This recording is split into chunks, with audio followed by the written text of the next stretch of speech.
নমস্কাৰ বন্ধুসকল, স্বাগতম জনাইছোঁ আপোনালোকক মোৰ ইউটিউব চেনেললৈ। এই ভিডিঅ'টো মই এইকাৰণে দিছোঁ কাৰণ বহুতো পৰীক্ষাৰ্থী আছে, হাজাৰ হাজাৰ পৰীক্ষাৰ্থী আছে আৰু তেওঁলোকৰ কাৰণে এই ভিডিঅ'টো মই দিছোঁ। প্ৰথম কথা হৈছে যে চিন্তাৰ বিষয়, আৰু একৰ্ডিংলি আপোনালোকে প্লেন কৰক বা আপোনালোকৰ ওচৰে পাজৰে যিবিলাক বাছ আস্থান আছে বা বাছৰ যিসকলৰ নাম্বাৰ আছে বা আপোনালোকৰ যিসকল চিনাকি আছে, যিসকলৰ গাড়ীত আপোনালোকে যায় বা আপোনালোকে যি ঠাইত আপোনালোক থাকে তাৰ ওচৰে পাজৰে মই ক'লোৱে যি বাছ আস্থান আছে বা টিকেট কাউণ্টাৰ আছে সেইবিলাকৰ লগত আপোনালোকে যোগাযোগ কৰক। যিসকল ৰেলেৰে যাব পাৰে আপোনালোকে সেইখিনি সুবিধা আপোনালোকে চাওক। কাৰণ হৈছে সমগ্ৰ ভাৰতবৰ্ষতে যি 106 যিটো ছেকশ্যন আপোনালোকৰ BNSৰ তাৰ অধীনত যি 10 বছৰ কাৰাদণ্ড বা 10 লাখ টকা যি জৰিমনা তেনেকুৱা ধৰণৰ যিবিলাক কথা ওলাইছিলে তাক লৈ পেলাই সমগ্ৰ ভাৰতবৰ্ষত বৰ্তমান সময়ত বাছ হওক ট্ৰাক হওক তেনেকুৱা ধৰণৰ চলাচলবিলাক বন্ধ হৈ আছে। আৰু মটৰ পৰিবহণ সন্থা যি আমাৰ অসমৰ নে নৰ্থ ইষ্টৰ মই পাহৰিছোঁ, চ' তেওঁলোকৰ সভাৰ মৰ্মে তেওঁলোকে সিদ্ধান্ত লৈছে যে 5 তাৰিখ আৰু 6 তাৰিখ অৰ্থাৎ আগন্তুক আজি আপোনালোকৰ 3 তাৰিখ, কালি দিনটো গৈ 5 তাৰিখৰ পৰা 6 তাৰিখ আপোনালোকৰ এই দুদিন কমপ্লিট আপোনালোকৰ বন্ধ হ'ব, চকা বন্ধ হ'ব, অৰ্থাৎ বাছ নচলে। এতিয়া ট্ৰাক টেংকাৰবিলাক চলে নে নাই সেইটোতো নাজানো বাৰু, কিন্তু বাছ আপোনালোকৰ নচলে, সেয়া সম্পূৰ্ণৰূপে তেওঁলোকে বন্ধ কৰিছে। কিন্তু এই বস্তুটো ইমান ইম্পৰ্টেণ্ট কিয়? জনামতে যিকেইটা চাইছোঁ বা যিসকলৰ লগত কথা পাতিছোঁ তেওঁলোকৰ লগত জানিছোঁ যে 5 তাৰিখে পুৱা 5 বজাৰ পৰা 6 তাৰিখে আবেলি 5 বজালৈকে তেওঁলোকৰ বন্ধ আছে। চ' মে বি তেওঁলোকে 6 তাৰিখে ছেকেণ্ড হাফত মানে 5টা বজাৰ পিছত তেওঁলোকে গাড়ী উলিয়াবও পাৰে, কিন্তু এইটো মানে সম্ভাৱনা আছে যে 6 তাৰিখে 5টা বজাৰ পিছত তেওঁলোকে পুনৰ বৈঠক কৰিব আৰু তেওঁলোকে কোনো ফালৰ পৰা যদি কোনো সঁহাৰি তেওঁলোকে নাপায় দেন তেওঁলোকে আকৌ বন্ধ কৰিবলৈ তেওঁলোক ৰাজি আছে, তেওঁলোকে গাড়ী ৰাস্তাত তেওঁলোকে ননমায়। চ' মই কথাটো কিয় কৈছোঁ? কথাটো মই এইকাৰণেই কৈছোঁ যে এই বস্তুটোৰ কাৰণে এটা ডাঙৰ সমস্যা হ'বলৈ গৈ আছে। কাৰণ 7 জানুৱাৰীৰ দিনা পিকনিকটোতো বাৰু গুলি মাৰক, সেইটো দেওবাৰ, পিকনিকৰ কথাটোলৈতো মই যোৱাই নাই বাৰু, সেইটো ইয়াত নাহেই। 7 তাৰিখে কেইবাটাও পৰীক্ষা আছে। মই কেইটামানৰ কথা ক'ম, তাৰ লগত যদি আৰু কিবা কিবি আছে আপোনালোকে কমেণ্টত আপোনালোকে জনাব, মই নাজানিব পাৰোঁ। প্ৰথম হৈছে মণ্ডলৰ পৰীক্ষা আছে। অ'কে, ধুবুৰী জিলাত মণ্ডলৰ পৰীক্ষা আছে, লিখিত পৰীক্ষা আছে ধুবুৰী জিলাত মণ্ডলৰ। অ'কে, তাৰ লগত আপোনালোকৰ BTR যি আছে BTRৰ ভাইভা আছে, ঠিক আছে।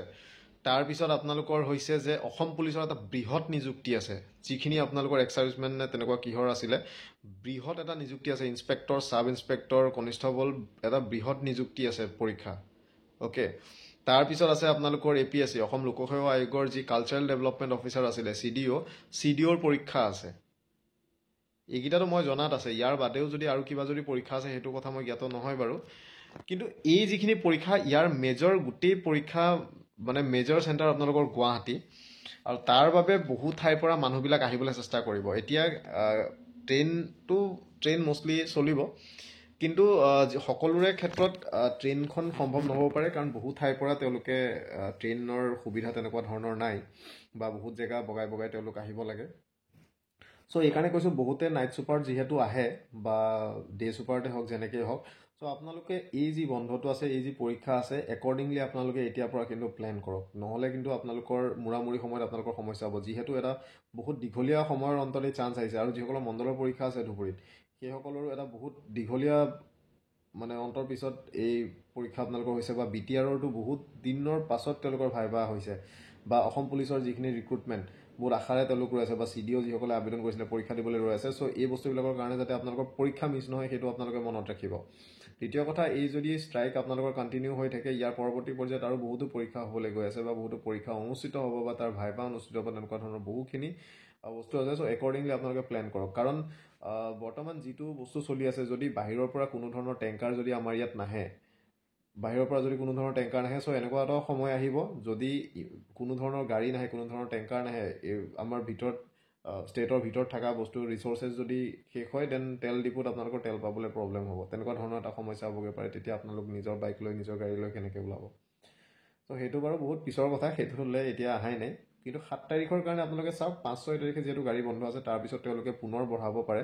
সেইকাৰণে আপোনালোকে একৰ্ডিংলি বৰ্তমান সময়ৰ পৰা প্লেনিং কৰক, কাৰণ এইকেইটা বহুত ইম্পৰ্টেণ্ট পৰীক্ষা হয়, আৰু আপোনালোকে এইখিনি যিসকলে আবেদন কৰিছে, কাৰণ বহুত মেক্সিমাম মেজৰ মানুহে আবেদন কৰিছে, তো আপোনালোকে পৰীক্ষা লৈ পেলাই আপোনালোকে চাওক, সেইটো যাতে মিছ নকৰে, কোনো পধ্যে যাতে আপোনালোকৰ পৰীক্ষা মিছ নহয়। সেইটোৰ কাৰণে আপোনালোকে যদি ট্ৰেইন আছে, ট্ৰেইন আপোনালোকে চাই থওক, ট্ৰেইন আপোনালোকে বুক কৰক আপোনালোকৰ টিকেট, বা বাছ আস্থানত আপোনালোকে এবাৰ যোগাযোগ কৰক, ফাইনেল কনফাৰ্মেশ্যন লওক। যিহেতু তেওঁলোকে ইতিমধ্যে বন্ধ বুলি কৈছে যে 6 তাৰিখে তেওঁলোক যাবনে নাই, কিন্তু 6 তাৰিখৰ কথা আপোনালোকে ক'ব নোৱাৰে, কাৰণ তেতিয়া তেওঁলোকে আকৌ মিটিং কৰিব। তেওঁলোকে যদি কয় যে বঢ়াই দিব লাগে, তেন্তে আপোনালোকৰ বাছ নচলিব। আৰু লাষ্ট মমেণ্টত আপোনালোকৰ কিছুমান মানুহ আপোনালোকৰ বহুত দূৰত থাকে। চ' আপোনালোকে আহি পেলাই গুৱাহাটীত পৰীক্ষা দিয়াটো আপোনালোকৰ কাৰণে সম্ভৱপৰ নহ'ব নহ'লে। চ' সেইকাৰণে কৈছোঁ, আপোনালোকে কালি দিনটোত আপোনালোকে ভালদৰে ভাবক, চিন্তা কৰক, আৰু একৰ্ডিংলি আপোনালোকে নিজৰ মুভমেণ্টৰ প্লেনটো আপোনালোকে কৰক। চ' ইয়াৰ লগতে মই কওঁ, ভালদৰে আপোনালোকে পৰীক্ষা দিব। CDOৰ আপোনালোকৰ এডমিট কাৰ্ড যিহেতু আহিছে, এডমিট কাৰ্ডৰ কিছুমান বহুত ইম্পৰ্টেণ্ট ইনষ্ট্ৰাকশ্যন আছে, সেইখিনি আপোনালোকে ভালদৰে পঢ়িব। অসম পুলিচৰো সেই একেই। আৰু BTR বা ধৰি লওক ধুবুৰী যিখিনি মণ্ডলৰ পৰীক্ষা দিব, আপোনালোকে ভালদৰে চাব, কাৰণ মণ্ডলৰ লিখিতৰ ক্ষেত্ৰত আপোনালোকৰ মেজৰ আপোনালোকৰ ছাৰ্ভে ছেটেলমেণ্টৰে 50 মাৰ্কছৰ যিহেতু আহিব। বাকী যিসকলৰ ভাইভা আছে আপোনালোকে চাই যাব। ভাইভাত আপোনালোকৰ ছাৰ্ভে ছেটেলমেণ্টৰ, ছাৰ্ভে মানে কি আৰু, আপোনালোকে কিমান জানে মাটিকালি, তেনেকুৱা ধৰণৰ বস্তু, মাটি কেনেকৈ জোখে, তাৰ কাৰণে মই ভিডিঅ' স্পেচিফিক বনাই থোৱা আছে চেনেলত, মোৰ ইউটিউব চেনেলত গৈ পেলাই আপোনালোকে চাব। স্পেচিফিক বস্তু বহুখিনি আপোনালোকৰ বনাই থোৱা আছে, সেইখিনি আপোনালোকে চাই ল'ব পাৰিব। থেংক ইউ ভিডিঅ'ত চোৱাৰ কাৰণে। নতুন ভিডিঅ'ত আকৌ লগ পাম। আজিলৈ ইমানতে, কিন্তু কথাটো মনত ৰাখিব।